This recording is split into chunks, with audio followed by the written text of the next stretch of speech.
My wife and I bought a cottage on Cape Cod almost 3 decades ago, but we left it behind when we moved into the heart of Boston for my career. I hadn't set foot in that cottage for 26 long years. She, on the other hand, drove out there 4 times every single year, like clockwork.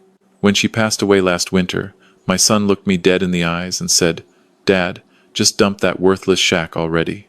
I decided I needed to see it one final time before signing it away. But the moment I pushed open that corroded iron gate, I stopped breathing. What I saw living inside that house, it shattered everything I thought I knew. I'm so glad you're here with me tonight. Stay with me through this whole story. It gets heavier than you might expect. And please, drop a comment with the city you're listening from, because it genuinely warms my heart to see how far these stories travel. My name is Walter. I'm 74 years old, and 7 months ago I lowered the only woman who ever truly saw me into the cold Massachusetts ground. Eleanor was my entire world for 41 years of marriage. And now I sit in a hollow brownstone on Beacon Hill, while my own flesh and blood treat me like an inconvenient task on their weekly to-do list. Now, before I get too far into this, let me just say something from the heart. If you're watching this and you've ever felt invisible inside your own family, if you've ever felt like just another item on someone's calendar, I want you to know I see you. I really do.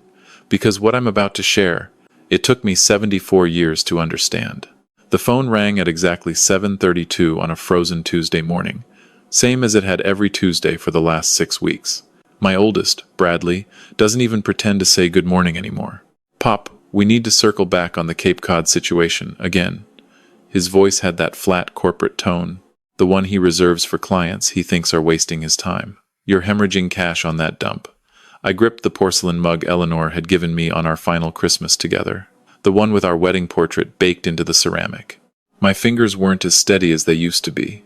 The handle felt thinner somehow. "It's not hemorrhaging, Bradley. Your mother adored that place. Mom's been gone for over half a year, Pop." Those words landed like a hammer to my chest. "Caroline and I have been having serious conversations, and we believe it's high time you started behaving like a responsible adult about your assets." Caroline, my daughter, had been just as cold-blooded as her brother. She called me every other day with the same scripted lecture about budgeting and end-of-life planning, as though I were some senile relic who couldn't operate a microwave. "The yearly property taxes alone run you $5,200, Bradley pressed on.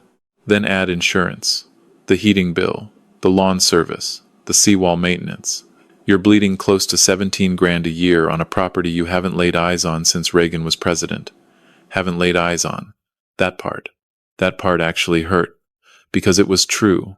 Eleanor visited that cottage 4 times a year, every single year, without skipping once. Spring blossom season, peak summer, October leaves, and one trip every February she always called her quiet weeks. She invited me along every single time. And every single time I had a reason, work deadlines, even years after I'd retired from the architectural firm. A standing tea time with the boys at the country club. Routine cardiology appointments I could have shifted by a week. Now, sitting alone in our silent kitchen, I started asking myself something I'd never wanted to ask before. Why had I been so unwilling to go? Maybe because that little cottage represented something I never quite grasped about my wife. Some private chamber of her soul she kept walled off from the life we shared. Now, let me pause here for a second. Because if you've been married a long time, you might know what I mean. Sometimes the person sleeping next to you for 40 years has whole rooms inside them you've never visited. And it's not because they're hiding. It's because you stopped asking. "Your mother poured so much of herself into that home," I said quietly, watching a chickadee land on the feeder Eleanor had bolted to our kitchen window. "Pop, listen to yourself." Bradley's voice sharpened into a blade. "Sentiment doesn't pay the gas bill. You're on a fixed income now. Pension and Social Security only stretch so far, especially with what nursing care costs these days." This was always his angle, the almighty spreadsheet. Bradley worked in commercial real estate up in Manhattan, so to him every roof and foundation was just an asset class. He'd inherited his mother's mathematical gift, but absolutely none of her gentleness. "Have you actually walked through that house since Mom died?" Caroline's voice cut through the speakerphone. She must have been listening on the line from her townhouse in Cambridge. "Because I drove out there last month, Pop, and I'm telling you, it's a wreck. The shingles are warped. The gate looks like it's been left in salt water for a decade. The whole property looks abandoned. My chest tightened until I could barely breathe. Eleanor had kept that cottage spotless. She used to tell me about every detail with this gleam in her eye. The hydrangeas she'd planted along the picket fence, the rocking chairs she'd arranged just so on the wraparound porch, the brass wind chimes near the kitchen window. If the cottage was falling apart now, that meant she really, truly was gone. Maybe I should drive out there, I said softly. What in God's name for? Bradley jumped in immediately. Pop, you're 74 years old. You have absolutely no business driving 4 hours each way to gawk at a property you're going to liquidate anyway. Just hand it to a broker and walk away. 74. He said it like I was already in a coffin. Like they were doing me a favor by letting me sign my own checks. Eleanor would have lost her mind if she'd heard the way they spoke to me. You know what? If you're listening right now and your kids talk to you like that, I want you to remember something. Age isn't a disease. Grief isn't dementia. And being old doesn't mean you stopped having a vote in your own life. The market is white hot right now, Caroline added in that smooth realtor voice she'd picked up somewhere. Cape properties are pulling in $350, $400 grand. That's serious money, Pop. Money that could fund proper assisted living when the time comes. Assisted living. They'd been sliding that phrase into every conversation for months, as if burying my wife had simultaneously stripped me of the ability to cook eggs or read a newspaper. I'm not ready for assisted living, I said firmly. Of course not, Pop, Bradley answered with that condescending lilt. But planning ahead is just smart, and selling the Cape would give you flexibility. Flexibility, that word. They made it sound like generosity. But I'd seen the way Bradley's eyes had lingered on Eleanor's pearl strands when we packed up her vanity. I'd noticed how Caroline had quietly walked off with the heirloom silver tea set for safekeeping. I need time to think, I told them. Pop, you've had over 6 months to think. Caroline's voice carried that impatient edge she usually saved for her teenage sons. How much more time could you possibly need? 6 months. Had it really been that long since I held Eleanor's hand in that hospital bed, feeling her fingers go cool while machines whined their final mechanical goodbyes? It felt like yesterday. It felt like 100 years ago, both at once. Every month you delay is another month of waste, Bradley pushed. And honestly, Pop, we're getting concerned about your judgment lately. Yesterday you couldn't recall whether you'd paid the gas company, but you're clinging to a property that costs over $1,000 every 30 days. That one stung, because there was a sliver of truth to it. My mind had been wading through fog ever since Eleanor died. Some afternoons I'd forget to eat lunch entirely. Other days I'd wander into the den, stand in the middle of the room, and have absolutely no idea why I'd gone in there. Grief had wrapped itself around my brain like wet wool. Now, if you've ever lost someone you truly loved, you understand exactly what I'm describing. It's not stupidity, it's not weakness, it's just your soul learning how to walk again with one leg gone. Maybe Bradley's right, Caroline said, gentling her voice. Maybe simplifying your life would be healthier, stripping away unnecessary expenses so you can focus on yourself. Focus on myself. Such a sterile little phrase for the impossible task of learning how to exist without the woman who had been my partner for nearly 4 decades. I'll think it over, I repeated. But even as the words left my mouth, I knew this answer wouldn't satisfy them much longer. After I hung up, I sat in the silence of our kitchen, surrounded by Eleanor's ghosts. Her reading glasses still rested on the granite counter beside Sunday's globe. Her favorite teacup, the one with the painted bluebells, still sat in the dish rack where I'd washed it the morning the ambulance came. Maybe they were right. Maybe holding on to that cottage was just postponing the obvious. Maybe it was time to release the last unmapped corner of Eleanor's life, a corner I'd never bothered to explore. 3 weeks slid by before I finally caved and dialed Bradley back. The pressure had been merciless.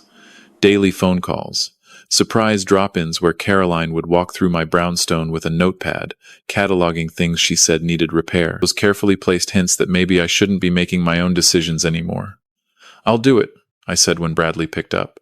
I'll sell the Cape. The relief in his voice was instant. Too instant. Pop, that's terrific. Genuinely, that's the smart play.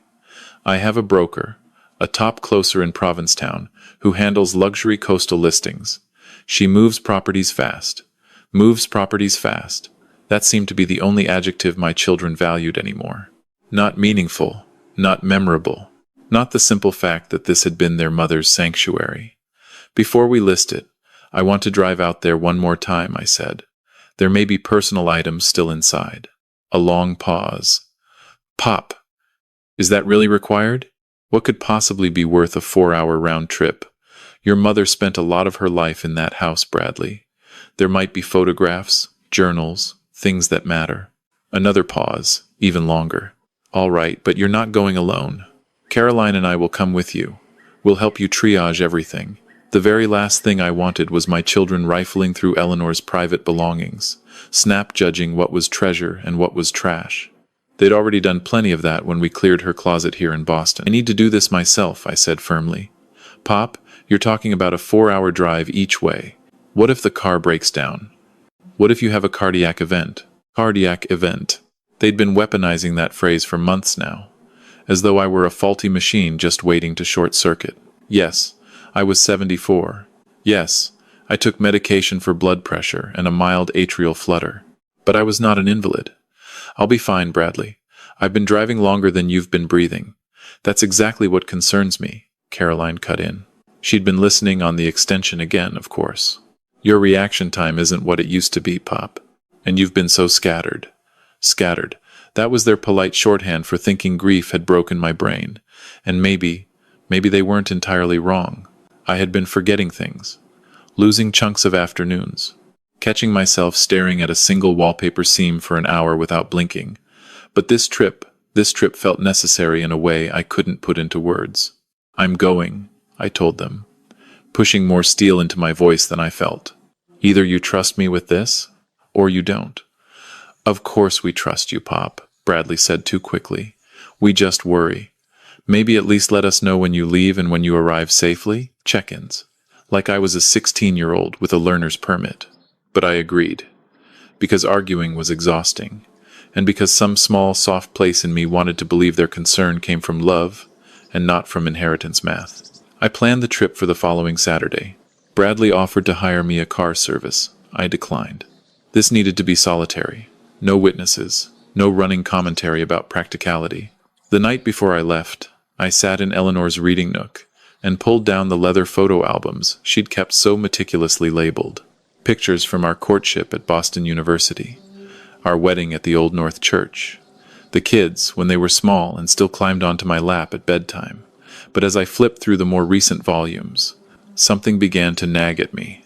The photographs grew sparser, and in nearly all the recent ones, Eleanor was alone. There she was on the cottage porch, a hardcover novel resting on her knees. Another shot of her kneeling in what looked like a vegetable patch, though I had no memory of her ever planting anything at the Cape. In several pictures, she was smiling, but it was a smile I almost didn't recognize. Softer, lighter. The way a woman smiles when she's stopped performing for anyone. When was the last time she'd smiled at me like that? When had we stopped showing up in each other's photographs? I closed the album. I went to bed, but sleep wouldn't come.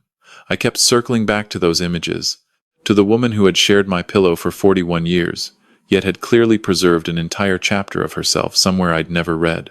Why had she stopped insisting I come to the Cape with her? Had she even wanted me there anymore?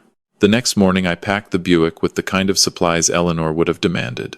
Bottled water, granola bars, a first aid kit, a car charger for my phone. She had always been the planner, the woman 3 steps ahead while I lived 2 steps behind. The drive took longer than I'd estimated. My hands cramped on the wheel. I pulled over twice, once at a Cumberland Farms in Plymouth, once at a rest stop near Bourne. By the time I crossed the Sagamore Bridge onto the Cape, the late afternoon sun was painting everything in copper and salt. I'd forgotten how beautiful this stretch of coastline was. Eleanor had tried to describe it to me 100 times across the years. The way the light hit the marsh grass, the smell of pitch pine, the ridiculously blue color of the bay in October. I'd never really listened. Now, seeing it through my own eyes, I understood why this place had pulled at her so hard. Something about the landscape made the noise of regular life feel quiet for a moment. The turn-off onto our private lane was marked by a weathered cedar sign reading Salt Meadow Lane. I'd written the check for that sign 15 years ago, but I'd never seen it in person.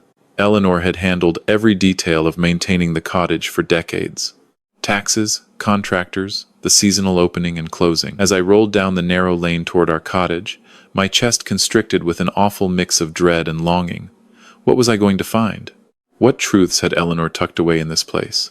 The cottage stood at the end of the lane, half hidden behind beach plum bushes and tall seagrass. I could see Caroline had been correct about neglect, at least from the road. The shingles were faded silver. The wrought iron gate at the front walk had grown a thin coat of rust. I pulled into the crushed shell driveway and just sat there, engine ticking, listening to the soft thunder of the surf beyond the dunes. Eleanor used to say the Atlantic spoke to her in a language she didn't have to translate. Now I could finally hear what she'd meant. There was something hypnotic in that rhythm, something that slowed time itself. I took a long breath, fished the brass key from my coat pocket, and walked toward the gate. My hands were trembling. Whatever waited on the other side was going to rearrange everything I thought I knew about my wife and my marriage. The rusted hinges screamed as I pulled the gate open, and then I froze. Because what I saw inside that yard was not abandonment, not at all. The yard was breathtaking, not just maintained, loved. Marigolds and black-eyed Susans bloomed in tidy rows along the flagstone walkway. The lawn had been freshly mowed, a green smell still hung in the air. Someone had carefully replaced the warped boards on the porch steps with fresh cedar planks. This was not the abandoned property Caroline had described. Someone was living here. My first instinct was to retreat to the car and call the Barnstable police. We'd had problems years ago with squatters, kids breaking into summer homes. But then I noticed something that froze me in place. Hanging from the porch railing was a wind chime. I knew that wind chime. Eleanor had bought it at the Wellfleet flea market 4 summers ago. I remembered because she'd been so giddy about it, and I'd grumbled about the $18. The sound of children laughing drifted from somewhere behind the cottage. Then a woman's voice, calling out in Spanish, gentle but firm, telling someone to be careful near the dunes. My Spanish was rusty from a high school class 58 years ago. But I caught enough. I walked up the front steps slowly, my heart pounding so violently I could feel it in my throat. The front door was painted soft buttercup yellow, Eleanor's favorite color. Terracotta planters flanked the doorway, overflowing with rosemary and basil. Through the window, I could see furniture I half remembered from decades ago, mixed with newer pieces I'd never laid eyes on. Before I could even raise my fist to knock, the door swung open. A small woman stood there, maybe mid-50s. Light brown skin, dark hair streaked with silver, and pulled into a low knot. She wore a faded denim apron over a soft cotton dress, and she held a wooden spoon in one hand. When she saw me, her face went absolutely white. "Senor Walter," she whispered, in lightly accented English. She knew my name. This stranger living in my cottage knew exactly who I was. "I'm sorry," I managed. "I think there's been some kind of misunderstanding. This is my property. My wife and I own this house." Tears welled instantly in her eyes. She pressed the wooden spoon to her chest like a shield. "Senora Eleanor. She is?" "She passed away," I said quietly, even as my mind raced. 7 months ago." The woman covered her mouth and let out a soft, gut-deep sob. The kind of sob you only make when you've lost someone who meant something. How did this woman know my wife so intimately? How was she crying like she'd lost her own mother? Now, let me just say something here. Because in that moment, watching this stranger weep for my wife, I felt something shift inside my chest. Something cold and stiff that had been there for months. Because nobody had cried for Eleanor like this except me. Not even our own children. They'd cried at the wake, but it had been composed, acceptable, manageable. This woman cried like the world had cracked. "Please," she said, stepping back and waving me inside. "Please come in. I will explain. My name is Lourdes Reyes." I hesitated for a long moment, and then crossed the threshold. Inside, the living room had been transformed. The bones were the same fieldstone fireplace, the same exposed beams. But the soul was completely different. Family photographs lined the mantelpiece. Children's crayon drawings clung to the refrigerator with magnets shaped like seashells. A wicker basket of yarn and knitting needles sat beside a worn armchair near the window. "You've been living here," I said. It was not a question. Lourdes nodded, tears streaming down her cheeks. 16 years, she said softly. "Senora Eleanor. She saved my family. 16 years. I tried to do the math and my brain refused to cooperate. Eleanor knew you were living here for 16 years? She bring us here after Hurricane Wilma, Lourdes explained, sinking into the armchair. We lose everything in Florida. The house, my husband's mechanic shop, all of it. We come north looking for work, but we have nothing. Nowhere. We were sleeping in a shelter in New Bedford. And Senora Eleanor, she was volunteering there. She find us. Hurricane Wilma. That was 2005. Eleanor had driven down to the Cape that fall. Yes, I remembered now, vaguely. She'd said something about needing to check on the cottage. She'd come back saying everything was fine. Just minor damage. Already handled. She'd never said a single word about a homeless family in a shelter. She'd tell us we can stay until we get on our feet, Lourdes continued. But then my Tomas, he gets sick, pancreas cancer. And Senora Eleanor, she say we are family now. She say this is our home too. I sat down heavily in the chair across from her. My legs simply gave out. Your husband had cancer. 4 years he fight, Lourdes said, fresh tears spilling. Senora Eleanor, she help with the medical bills the insurance not cover. She drive him to chemo when I have to work the cleaning shift at the inn. She was, how do you say it? An angel. Unangle. Eleanor, who had always been generous with the church food drive, but careful with our money. Practical. She'd been quietly holding up an entire family for 16 years, paying their medical bills, giving them shelter, treating them like blood. Where is your husband now? I asked. He passed 3 years ago, Lourdes said quietly. Same sickness that takes Senora Eleanor. The same sickness. The room tilted. I'm bent. Eleanor had cancer. Lourdes's eyes went wide. Her hand flew to her mouth. You. As you not know. My voice came out sharper than I meant. We fight cancer for 3 years, Senor Walter, Lourdes whispered. Pancreas. Same as my Tomas. She come here for treatments at Dana-Farber's outpost in Hyannis. She say she not want to worry you. She not want to be a burden. Now, I have to stop the story right here. Because if you've ever heard news that changed everything you thought was true, you know what happened to me in that moment. The walls of that little cottage tilted. The salt air coming through the window suddenly felt thick. I couldn't tell if I was sitting or falling. My wife had pancreatic cancer for 3 years, and she had told me nothing. Nothing. While I was at the country club, while I was reading Patterson novels in my recliner, while I was complaining about her 4 annual trips. She had been driving herself to chemotherapy on Cape Cod, sleeping in this cottage between treatments, being cared for by a woman I had never met. The 4 trips a year, I said slowly. That's why she came. Lourdes nodded. Every 3 months. For the scans, for the treatment cycles. She stay with us. We take care of her. She was like mother to my children. Children. I looked around the living room with new eyes this time. Really saw it. The crayon drawings. The small pairs of sandy sneakers lined up by the back door. The video game controller resting on a coffee table. How many children do you have? 3, Lourdes said with a sad, soft smile. Daniel is 23 now. He works as a mate on a fishing charter out of Chatham. Isabella is 19. She's at Cape Cod Community College, studying nursing.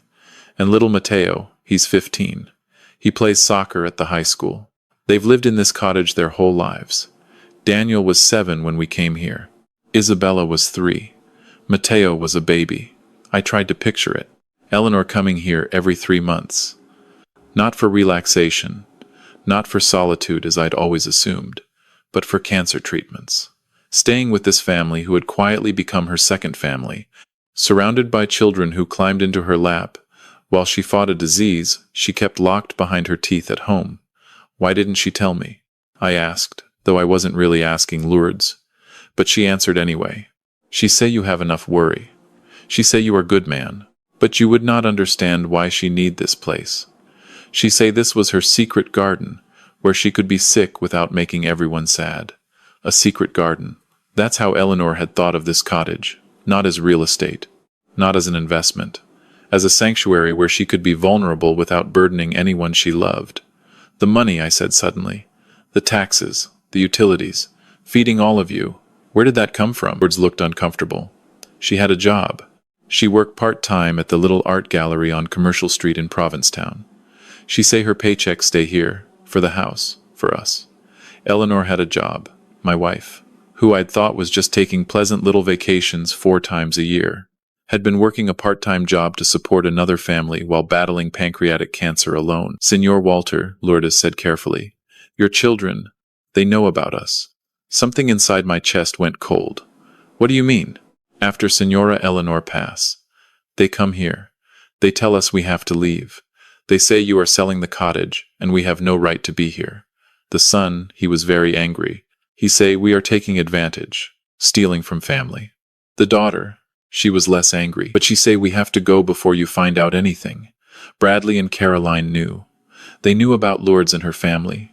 They knew about Eleanor's cancer, and they had tried to evict an innocent, grieving family in secret. They had stood in my kitchen on Beacon Hill, lecturing me about wasted money, while knowing full well this cottage was the only home 3 children had ever known. Now, if you're listening to this and your blood is starting to boil, mine was too. But hold on to that feeling, because the next part is so much worse. What did you tell them? I asked. We tell them we wait to talk to you first. We respect Senora Eleanor too much to leave without you knowing the truth. My own children had buried the truth about their mother's secret life, about her cancer, about this family who had kept her company in her dying. They had been ready to throw a grieving family out into the cold rather than let me discover what kind of woman my wife had truly been. The screen door at the back of the cottage banged open.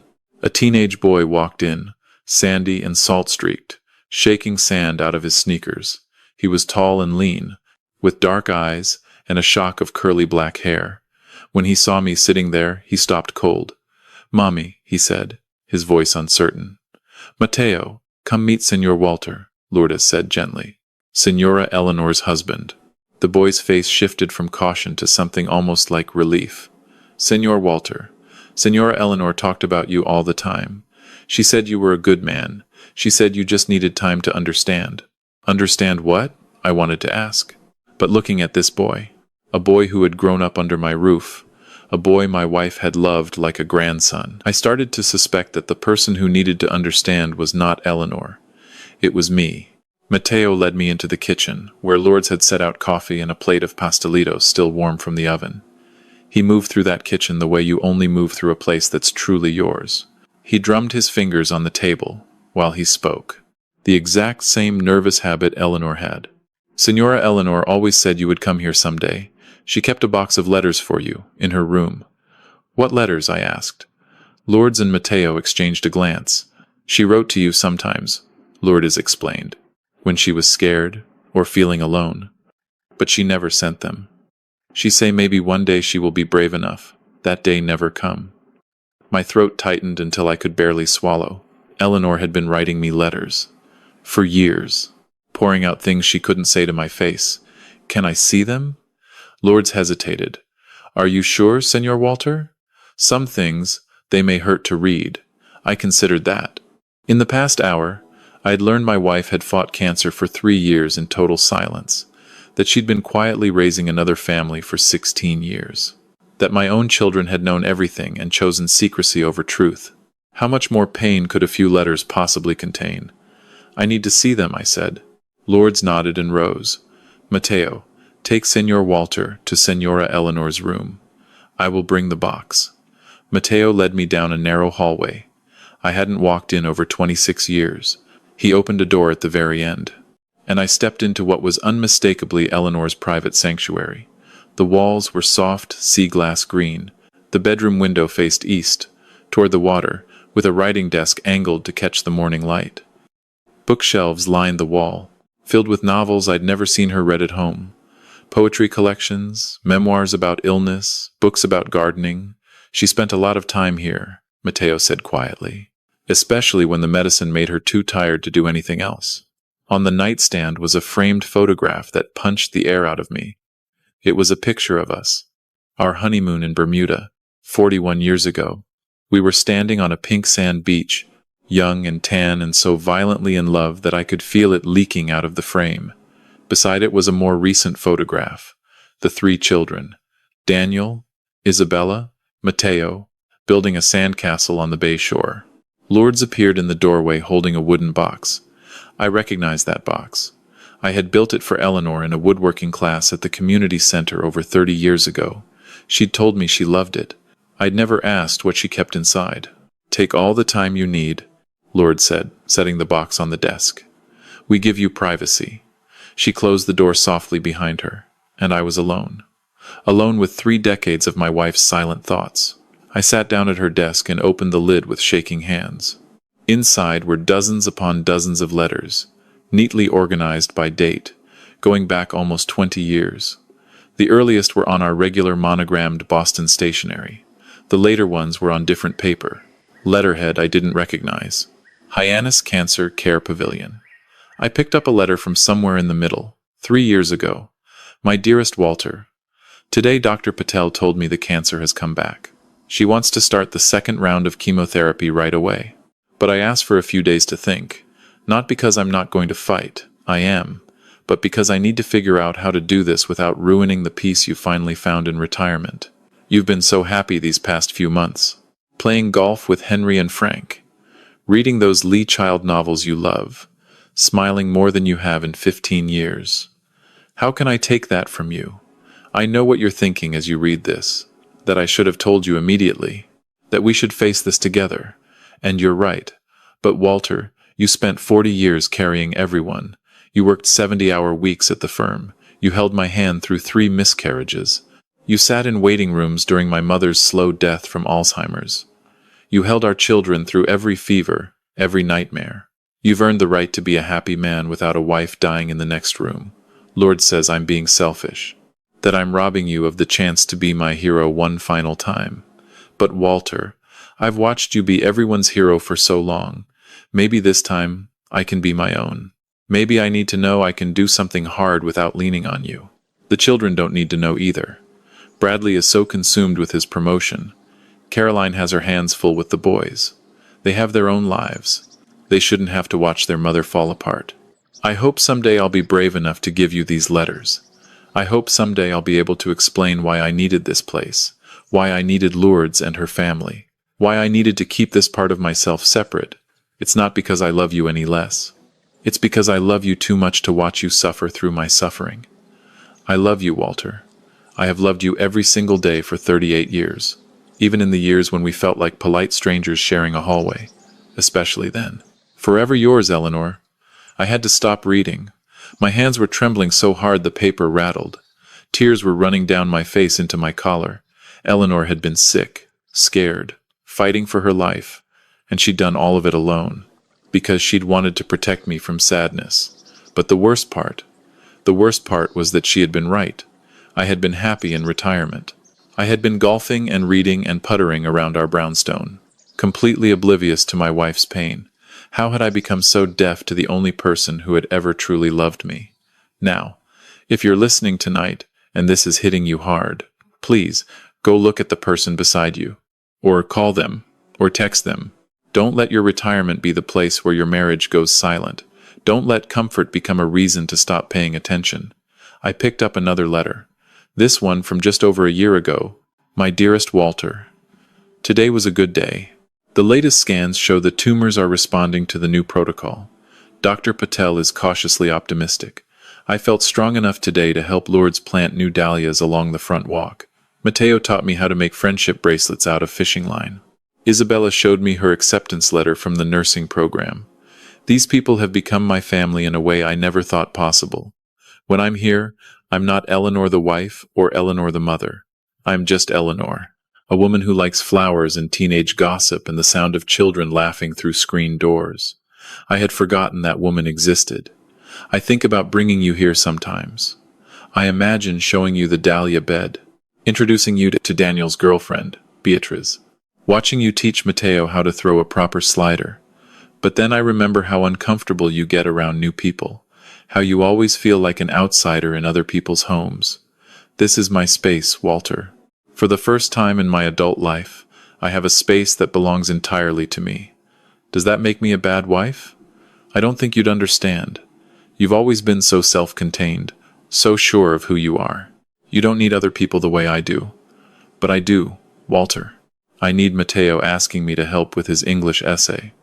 I need Isabella whispering to me about boys. I need Lourdes' quiet strength. I need Tomas's terrible jokes and his famous arroz con pollo on Sunday night. I need to feel needed in a way that has nothing to do with running a household.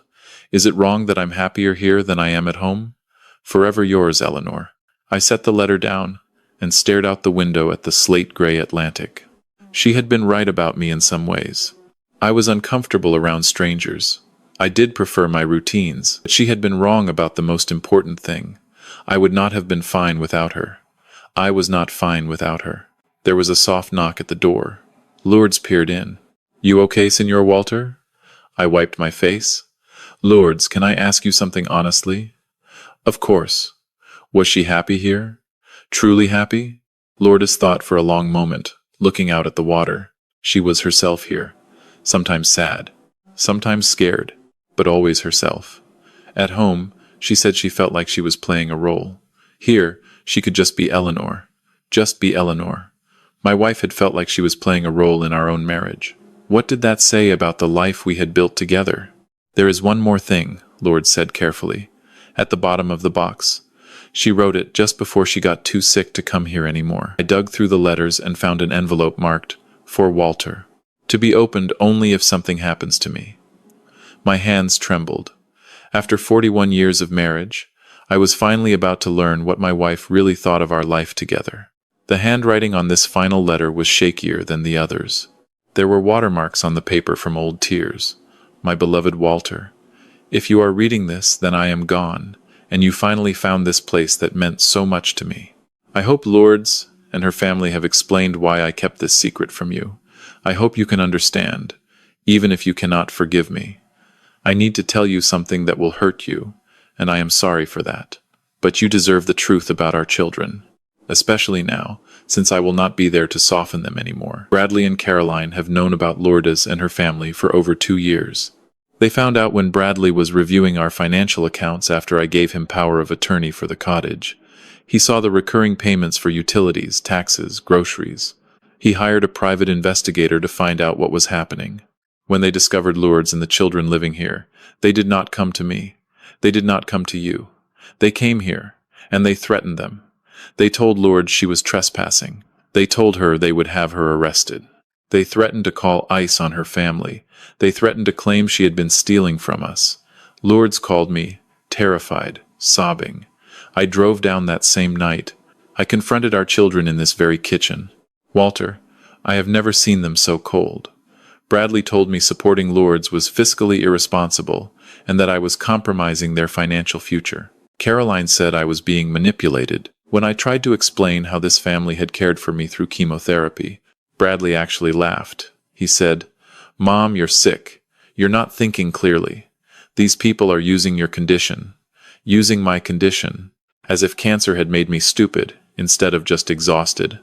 I told them about the treatments, about how Lourdes had driven me to Hyannis when I was too weak to drive myself, about how Tomas had built me a special padded chair for the porch so I could sit through the nausea, about how Mateo would read to me when I was too dizzy to focus, about how Isabella would brush my hair when it started growing back. Do you know what Caroline said? She said, "We could have done all of that for you, Mom. But Walter, they could not have. Not because they were incapable, but because they would have made my cancer about them, about their inconvenience, about their schedules, about their emotional burden. Lourdes never made me feel guilty for being sick. She never treated me as fragile. She just loved me. Our children gave me an ultimatum, Walter. Either I cut Lourdes off and sell the cottage, or they would take legal action to have me declared mentally incompetent due to my illness. They would claim I was being exploited. I chose Lourdes' family. I chose the people who had given me everything when I had needed everything." Bradley was furious. He said I was destroying our family legacy for people who weren't even citizens. Caroline cried and said I was choosing strangers over my own children. But Walter, they had stopped being strangers years ago. They were family in a way Bradley and Caroline had stopped being long ago. When did our children become so cruel? When did they stop seeing people as souls and start seeing them only as tax brackets? I made them swear not to tell you while I was alive. I did not want you forced to choose between them and me. But now that I am gone, you need to know who they really are. You need to know that when they pressure you to sell this cottage, it is not concern for your finances. It is rage that outsiders might benefit from what they consider their inheritance. I have spoken with a lawyer here on the Cape. Her name is Margaret Hollister. She has all the documents. She has options for you. Walter, you are a good man. You always have been. You worked hard. You were faithful. You loved us the best way you knew how. But somewhere along the way, we stopped really seeing each other. We became roommates.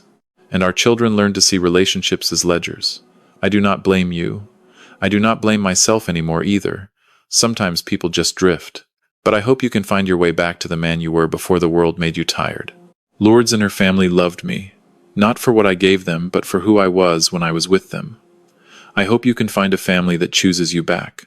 All my love, always and forever, your Ellie. I sat in that chair for a very long time, watching the sun set across the bay through Eleanor's window. My children had not just known about Eleanor's secret life. They had actively tried to crush it. They had threatened a grieving immigrant family. They had emotionally blackmailed their dying mother, all to protect money that wasn't even theirs yet. Now, if you're listening to this story right now and you have parents, I want you to think about something. Are you treating them like people? Or are you treating them like an estate that hasn't been distributed yet? Because there is a difference, and the older they get, the more they can feel which one you really see them as. The smell of cooking drifted from the kitchen. Lourdes was preparing dinner for her family, the same way she had every evening for 16 years. In the cottage, my children wanted to liquidate. There was another soft knock. Signor Walter? It was Isabella.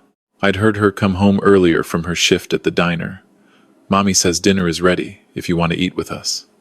I looked up at this young woman Eleanor had watched grow from a toddler into an adult. She had her mother's gentle eyes and a shy smile that, somehow, reminded me of my wife. You don't have to, she added quickly. Mommy just thought you might be hungry. We always make too much food anyway. Too much food. Eleanor used to say I never made enough when it was my turn to cook. She said I had no sense of proportion, because I'd spent 40 years cooking for one while she was here, being part of a family that gathered around a real table, every single night. I'd like to eat with you, I said, standing up slowly. My knees ached. My heart felt like it weighed 100 pounds. In the kitchen, Lourdes had set an extra place at the table. Mateo was already seated, talking with Daniel about some boat engine that needed rebuilding. Daniel looked up when I came in. He had broad shoulders and a worker's tan, and he resembled his father in the photographs on the fridge. He stood up. Signor Walter, he said, extending his hand. I'm sorry we couldn't meet under better circumstances. Signora Eleanor talked about you constantly. She did? All the time, Isabella said, sliding into the seat beside me. She told us about the bookcase you built her, about how you used to take her dancing at the Charlestown Navy Yard when you were dating. She showed us pictures of the canoe you carved by hand. Eleanor had talked about my woodworking, about our courtship. I'd given up the woodworking decades ago, after retirement, because I couldn't see the point of building furniture nobody needed. But she'd kept the memory alive somewhere, spoken about it with pride. To strangers who became family. She said you were very gifted, Lourdes added, ladling rice and beans onto my plate. She said you had just forgotten how much you loved making things with your hands. As we ate, I listened to this family talk. Mateo was excited because he'd been bumped up to varsity soccer.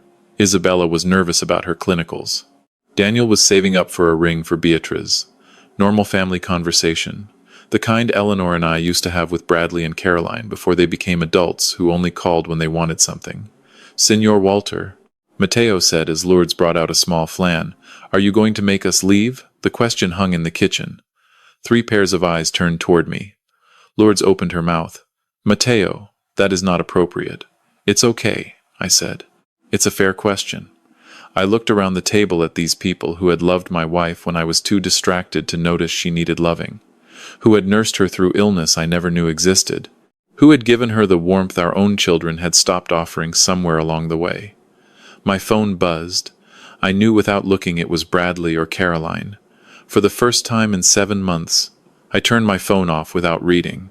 I slept that night in Eleanor's bedroom, in the bed where she had recovered from chemotherapy I never knew about. The sound of the Atlantic was different than I'd expected, not crashing, almost whispering.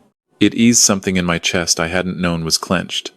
In the morning, Lourdes brought me coffee in Eleanor's favorite mug, the blue one with hand-painted seashells. "How did you sleep?" "Better than I have in months," I admitted. And it was true. For the first time since Eleanor died, I had slept through an entire night without reaching for her side of the bed. "She slept good here too," Lourdes said, "even when she was very sick. She say the ocean reminds her she is small, that it makes the sickness feel small too." I sipped the coffee, stronger than anything I'd brewed for myself at home. "Lourdes, do you want to stay here? Honestly. Not because you feel obligated to honor Eleanor's memory, but because this is your home." Lourdes looked out the window for a long time. "My children were born in Florida, but they grew up here. Mateo never knew anywhere else. Isabella graduated from Nauset High. Daniel met Beatriz at the Marina. This is not just where we live, Senor Walter. This is where we belong. And me being here. Does that feel strange?" "No," she said immediately. "Senora Eleanor used to say this house was too big for one person. She said it needed family to make it alive again." Family. I'd been turning that word over in my hands all morning. Blood didn't automatically make family. Living in the same brownstone for 4 decades didn't guarantee connection. Family was something you built with daily kindness and showing up. My phone had been buzzing relentlessly since the night before. I finally turned it back on. 23 missed calls, 31 text messages, most from Bradley and Caroline, some from their spouses, even from Caroline's 2 teenage sons. The messages followed a familiar arc. Concern. "Pop, are you okay?" Then irritation. "We're worried sick." Then anger. "This is unacceptable. We're driving down." The most recent, from Bradley, sent at 6 that morning. "Pop, we know something is wrong. We're leaving Boston now. Don't do anything rash before we talk. Don't do anything rash. Like honoring my wife's wishes. Like treating human beings with basic dignity. Now, if you've ever had family members trying to control your decisions through guilt and panic, you know exactly what I felt in that moment. I looked at Lourdes. "My children are coming. They'll be here by lunch." Fear flashed across her face. "We can leave for the day. Take the children to my sister's." "No." The word came out hard. "This is your home, Lourdes. You don't run from your own home." I walked to Eleanor's desk. Among the scattered letters was a business card. Margaret Hollister, estate attorney. Eleanor had been planning ahead even at her sickest. I called the number. A warm, professional voice picked up on the second ring. "Miss Hollister, this is Walter Pendleton. I believe my late wife, Eleanor Pendleton, was a client. Mr. Pendleton." Yes, Eleanor was a dear friend, not just a client. "I am so deeply sorry for your loss. She was an extraordinary woman. I'm at our cottage. I've discovered things. I need to understand what she set up. Of course. Are you free this morning? I have her file right here." Margaret Hollister's office was in a converted whaling captain's home in Provincetown. She was a sharp-eyed woman in her 60s, silver-haired, the kind of attorney who clearly didn't suffer fools. "Eleanor came to me 3 years ago," she said, spreading documents across her desk. "She wanted to make sure Lourdes's family would be protected if anything happened to her. We worked together for months on every contingency. She handed me a thick folder. There is a living trust. The cottage cannot be sold without giving Lourdes's family adequate notice and substantial relocation assistance. There is also a life insurance policy. Eleanor purchased specifically to fund the cottage expenses for 10 years. 10 years. Eleanor had planned a full decade past her own death to make sure this family stayed safe. Your children cannot evict Lourdes's family.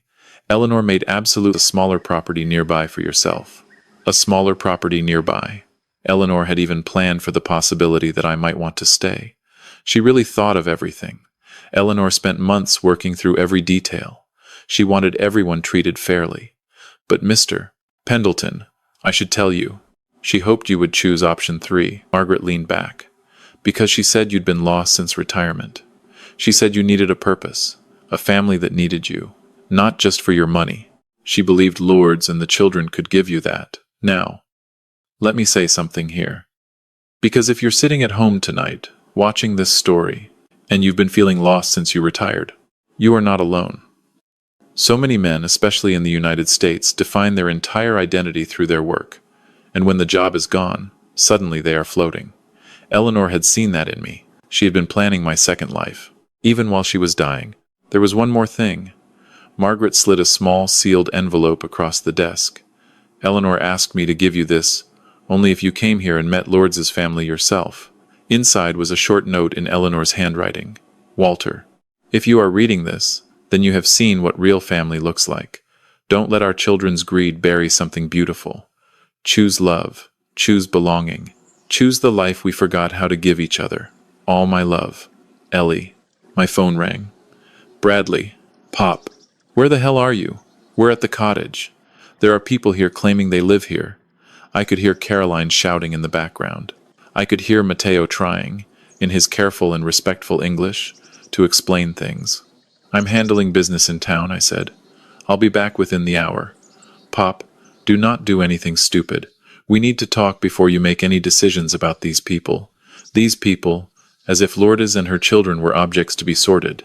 Bradley, I want you and Caroline to sit at that kitchen table. Eat the lunch Lourdes is making. Listen to what they have to say. And remember, your mother loved them. Pop, you are clearly being manipulated. I hung up.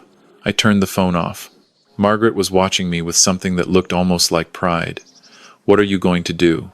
I looked down at the legal documents that would make Lords's family the rightful owners of the cottage Eleanor had treasured. The cottage where she had faced her cancer, surrounded by people who loved her unconditionally. I'm going to honor my wife's wishes, I said, picking up the pen. And I'm going to choose the family that chose her. Now, I want you to imagine this for a second. Imagine being 74 years old, standing at a desk in Provincetown, finally signing your name to the truth your wife had been writing for years. Imagine the weight of 41 years of missed conversations finally settling in the right place. As I signed those papers, something shifted inside me. Not grief, not anger, not the hollow emptiness I'd carried for 7 months. Peace. For the first time since my wife died, I felt like I was exactly where I was supposed to be. When I drove back to the cottage an hour later, Bradley's BMW and Caroline's Audi were still in the driveway. But the energy had changed. Through the kitchen window, I could see my children sitting at Lourdes' table. They looked uncomfortable, but not hostile anymore. Isabella was showing Caroline something on her phone, probably nursing school photographs. Matteo was telling Bradley something with animated hand gestures. Lourdes met me at the door. Her eyes searched mine. It's done, I said quietly. I handed her the deed, with her name on it. This is your cottage now, legally, officially. Tears filled her eyes. Señor Walter, I don't know what to say. Don't say anything, just let me stay for one more dinner. As your guest. We walked into the kitchen together. My children's faces shifted when they saw I was not carrying real estate listings or eviction papers. I was carrying peace. And for the first time in 7 months, I was home. Now, let me tell you what this story teaches us, because there are lessons buried in here that every American family should hear. First lesson, the people who care most about your inheritance are rarely the people who care most about you. Watch carefully who shows up before you die, and who only shows up afterward, with a calculator. Second lesson, in this country, we treat our elderly like inconvenient files to be archived. Don't let your kids do that to you. You have rights. Under federal law, financial elder abuse, including coercion to sell property, is a crime in all 50 states. If your adult children are pressuring you to liquidate assets, you are entitled to consult an estate attorney without telling them. You are entitled to set up a trust they cannot override.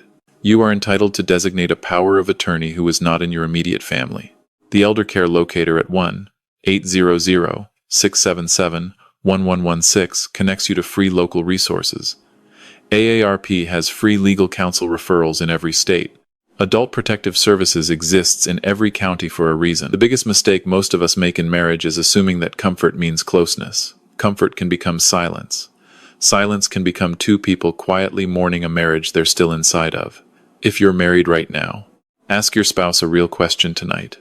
Not how was your day? Something deeper. What have you been carrying alone lately? That question alone could save a marriage. Fourth lesson, and this one is the hardest. Family isn't always blood.